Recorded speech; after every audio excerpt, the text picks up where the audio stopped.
Oh shoot, I'm the wrong way. Yeah. All right. Yeah. Excuse all that in my hair. Um. I'm doing my walk as usual, and I don't know why I'm always looking back and reflecting on stuff. That's my time to reflect and to think about stuff. And I had to get up at 4:30 this morning and do what I love to do, which was serving. And when I first started serving, a lot of people didn't even know my name. Still, a lot of people don't know my name now, so that's good, because I get the benefits of doing what I was put on this earth to do, and it gives me the greatest joy in my life. So, um, yeah, but I thought about it and I was like, you know what? I couldn't even do this in my hometown where I was like born at. I couldn't do this. I wasn't given the opportunity, even though when I started trying and I was serving, like people would block me. So it's so crazy how God had me to go into another place and start serving it. Even then, I had a difficulty. I guess I had a difficulty serving, and I shouldn't have ate that biscuit. So, yeah, it made me think about connectivity, because had I not been in this situation and I wouldn't have been following God, I did mess up a lot on the way. Nobody is perfect. I'm not saying that I'm perfect, but just believing in what He told me in my heart and my mind, like He really speaks to you that way. I got connected to people who were in need. It wasn't like, some people was like, hey, yeah, come over and serve, but for the most part, they had a need and a desire for people to come and serve, and they didn't have time to go and look. Oh, goodness, to go and look at. Let me turn this the other way, because I'm shaking and everything, and these bugs are like crazy. So yeah, okay. So I didn't have time to go, and they didn't have time to go and look and do a whole bunch of research. So I had the opportunity to serve and use the talent that God gave me to do what I needed to do. And I understood that everything that you want to do is dealing with, or everything that you don't want to do is dealing with connectivity.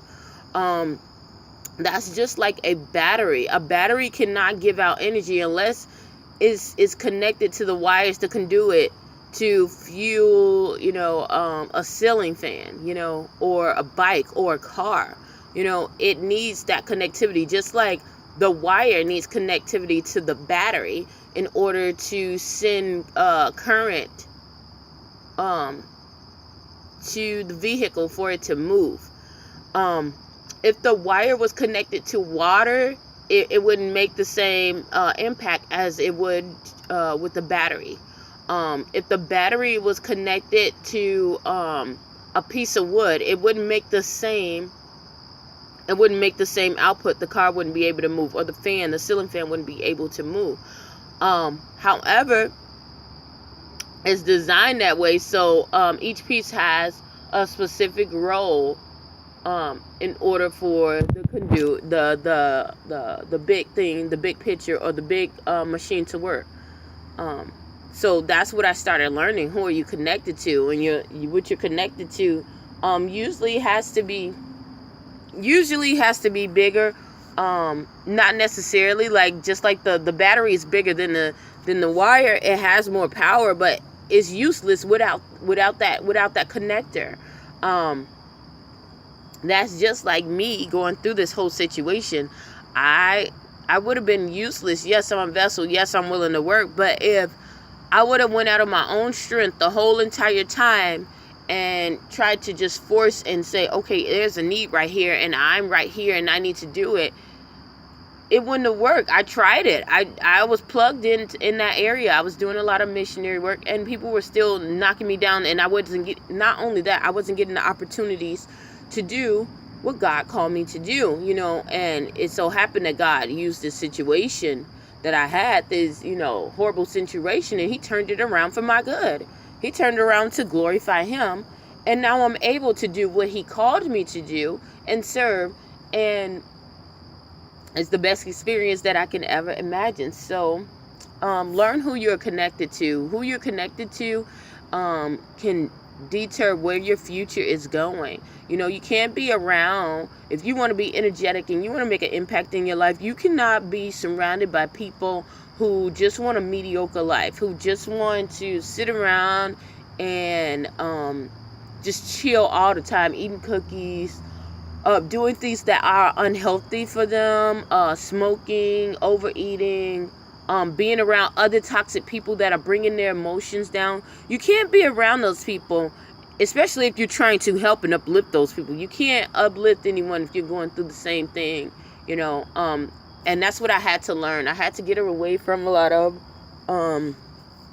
things that prevented me, and I had to replace those. Not only get away from it, because you're leaving a hole, it's a void, so it might come back. So you have to constantly replace it with something positive. You have to replace it with something that is going into the direction that you want to go. So, and that's also called rejuvenation of the mind or renewing of the mind. I can no longer do this, but I know in order to, what I want to do, in order to do that, I have to make the steps in order to do it and to maintain it. I don't go around, too long with people, even though I have, I might have family ties or something like that. I understand that I can't be around people who are not trying to uplift themselves and uplift humanity as a whole. I can't be around people who are dulling out their light and expect my light to keep shining. So, yeah. Not gonna happen. Probably never will happen. Yeah, it made me look. So who are you connected to makes a huge difference, a huge impact in your life. It makes the determination whether whatever you're going for is successful. Is successful or not. Whether you can see the bigger picture or not, whether you can see the manifestation, whether you're going to achieve your goal or not, it makes a huge impact on who will be more able to reach you, who will want to reach you, because people who understand that, they understand that they can't be around foolishness, they can't be around gossip, they can't be around people who are not true to themselves and true to others. They can't be around people who are very manipulative and very bossy and just very dominating and controlling, instead of having, true authority. Because everyone does have a true authority. That's why you're here. But yeah, you can't do that. So look at who you're connected to, which I did, and it saved my life. It saved my life, and that was part of being a follower. I no longer say that I'm a Christian anymore. I just say I am a believer. I'm a believer and I'm a follower. I'm a follower. I'm a follower of the Most High Christ, because I noticed that a lot of people, when you have that, you're connected. You're connected to believers, but you're also connected to people who just take the term lightly and don't understand that it is a lifestyle. It's not just a name that you put on. It is a lifestyle. And everything that I try to do should reflect that. Should reflect something positive and something,